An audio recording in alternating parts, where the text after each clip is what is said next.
Amis du Connard du Catch, bonjour, bonsoir à tous pour ceux qui regarderont cette vidéo le soir ou la nuit. Bienvenue pour une vidéo du Connard du Catch, une vidéo réaction, une vidéo analyse par rapport à une situation qui s'est passée à Monday Night Raw la nuit dernière. Bien sûr, tout le monde en parle, les réseaux sociaux sont en ébullition. Le cas Sasha Banks, Naomi, qui se sont barrés de Monday Night Raw alors qu'elles étaient advertisées pour un six-woman tag face à Doudrop, Nikki Ash et Big Time Bex, et elles devaient faire équipe avec Asuka. Alors bon bah de toute façon vous avez suivi l'histoire, mais on va la résumer de façon brève.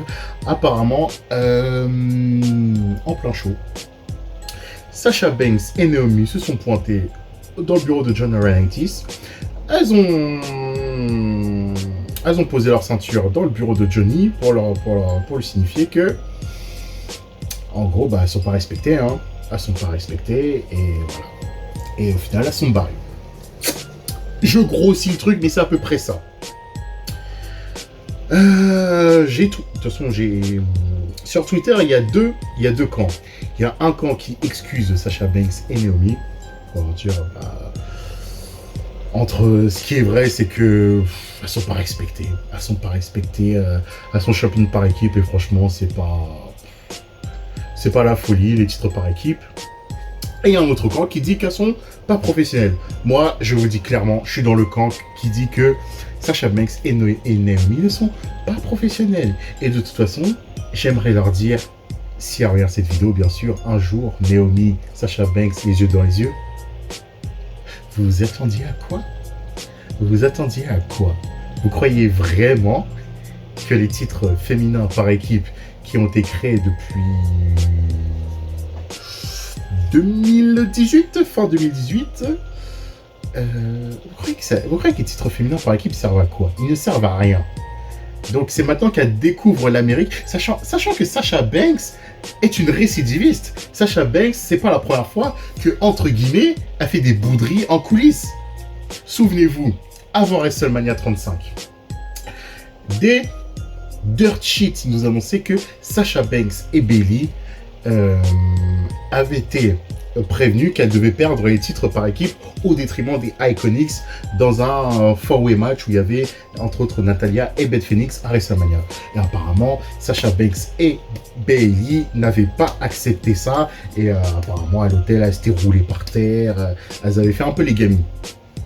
Et cette rumeur avait été squash, avait été balayée d'un revers de main pour dire que c'est faux.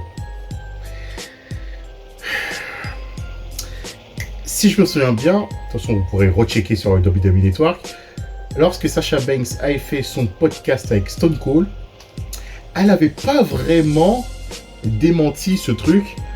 Elle avait dit qu'elle était un peu en dépression. Naomi, c'est pas trop une récidiviste, mais on va plus s'attarder sur Sasha Banks. Sasha Banks, ça commence à devenir inquiétant. Et est-ce que il n'est pas préférable, et là WWE vous devrez peut-être le faire, est-ce qu'il n'est pas préférable que Sasha Banks et la WWE se séparent d'un commun accord, parce que Sasha Banks, franchement, je sens qu'elle est plus heureuse à la WWE. Elle n'est plus du tout heureuse. Sasha Banks devrait partir. Et de toute façon, cette histoire, ces titres féminins par équipe, révèlent, mais de toute façon, je suis peut-être l'un des seuls à le dire. Bon, vous pouvez me dire ça en commentaire, vous pouvez m'insulter, vous pouvez, bien sûr, de manière gentille et de manière assez rigolote. Mais moi, je le crie, mais à chaque fois haut et fort. Je le disais même en plein quand on était en live event de Paris auprès de la communauté.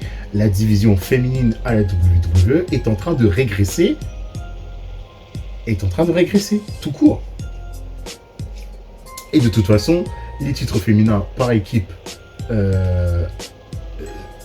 subissent le même traitement que tous les autres titres à la WWE. Les titres par équipe défendus par les RK Bro ou les Usos chaque semaine, ils affrontent les mêmes adversaires.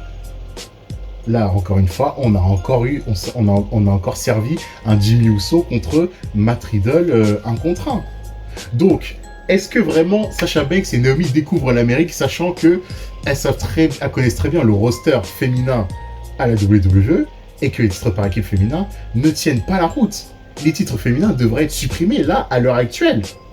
Ou alors, c'est ce que je milite depuis assez longtemps, et je pense qu'il y a plein de fans comme moi qui le militent, c'est que le titre féminin par équipe, il devrait faire toutes les passerelles. Il devrait aller à Raw, à SmackDown et principalement à NXT. À NXT, il y a quand même un puits, on va pas des masses certes, mais il y a quand même un puits d'équipes féminines. Casey Catanzaro avec Kayden Carter. Indy Hartwell a été avec Persia qui s'est fait cut. Il y a le clan des deux brésiliennes là, je sais plus comment ça s'appelle. Bref, vous m'avez compris. Il y a Toxic Attraction.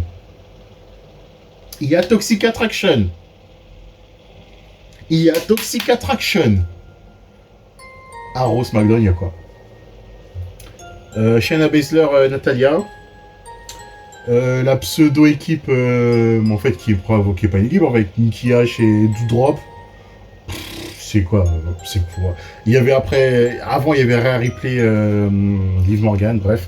De toute façon, ça n'a ni queue ni tête. Et le titre féminin par équipe, franchement, pour moi, c'est le symbole d'un booking qui est en échec chez les féminines depuis 3 ans. Mais je suis peut-être méchant en disant que la division féminine de la WWE est en train de régresser, sachant qu'on le voit, attention, il n'y a pas assez de matière. C'est toujours les mêmes feuds, ça tourne en rond. Et les titres féminins par équipe sont engloutis dans ce marasme. Et puis voilà, Sasha Banks, moi je veux que tu ailles à Impact. Je veux que tu ailles dans la meilleure division féminine nord-américaine. Et oui, je veux que tu ailles à Impact. Il y a beaucoup de gens qui la veulent à la AEW, mais franchement, Sasha Banks avec le talent qu'elle a, jobber à la AEW, pour moi, elle ira jobber parce que la division féminine de la AEW, il y a quasiment que des jobbeuses. Et de toute façon, c'est un fourre-tout. Tu sais même pas combien de mi-quart d'heure il y a chez les femmes. Chez les main-eventeuses, il y en a quoi? Il y en a 2, 3. Nyla Rose, Britt Baker et Thunder Rosa, peut-être à la limite.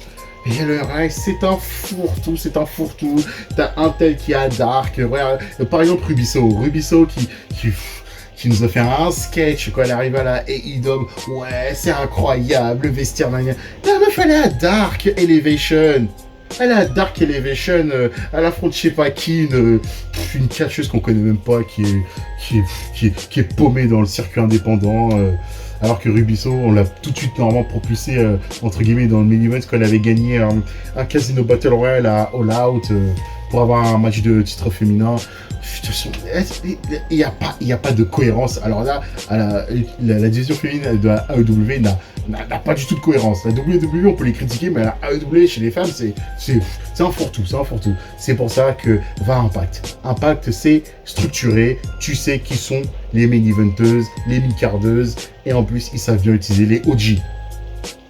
Coucou Mickie James, coucou ODB, coucou Madison Rayne, et toutes les autres à chaque fois. Quand elles reviennent, les Jazz, voilà, on élève les jeunes. Mickie James, on l'a vu, elle a perdu le titre contre Tasha Steelz, elle a élevé Tasha Steelz, et la Tasha Steelz, elle est bien établie avec le titre des Knockouts. Et là, ça construit des nouvelles catcheuses, des Giselle Chao, des Masha Slamovic. De toute façon, les reviews de Impact vont arriver. Je vous l'ai promis et je tiens toujours mes promesses. Ne vous inquiétez pas, on charbonne quand même. On réfléchit quand même à des vidéos pour Impact. Mais ça arrive. Donc stay tuned. Donc voilà, j'ai voulu faire cette vidéo rapide pour vous dire que... De toute façon, on s'attendait à quoi? Et là, on continue à faire les chouineuses. Sasha, quitte la WWE pour ta santé mentale. Franchement, hey, part en bon terme avec la VE, WWE aussi. Il faut que vous sentiez les choses aussi. Sentez les choses, sentez les coups, dites, allez, on s'arrête là, on se serre la main, merci, au revoir. Puis voilà. Et peut-être un jour, elle reviendra. Et regardez l'exemple de Cody Rhodes. Sacha Banks, si tu pars, tu t'établis encore plus, tu t'élèves encore plus dans le circuit 1B ou à Impact. Et après, tu reviens de nouveau à la WWE. Et là, voilà, t'es la reine, t'es plus haut que Charlotte. Et puis peut-être, voilà, on sait jamais. Mais pars. Voilà, c'était une vidéo du Connard du Catch assez rapide. Merci d'avoir regardé la vidéo. J'aime bien ces petits formats courts. Likez-la, partagez-la. Et on se retrouve pour des prochaines vidéos. C'était votre ami le Connard du Catch. Merci à tous. À plus.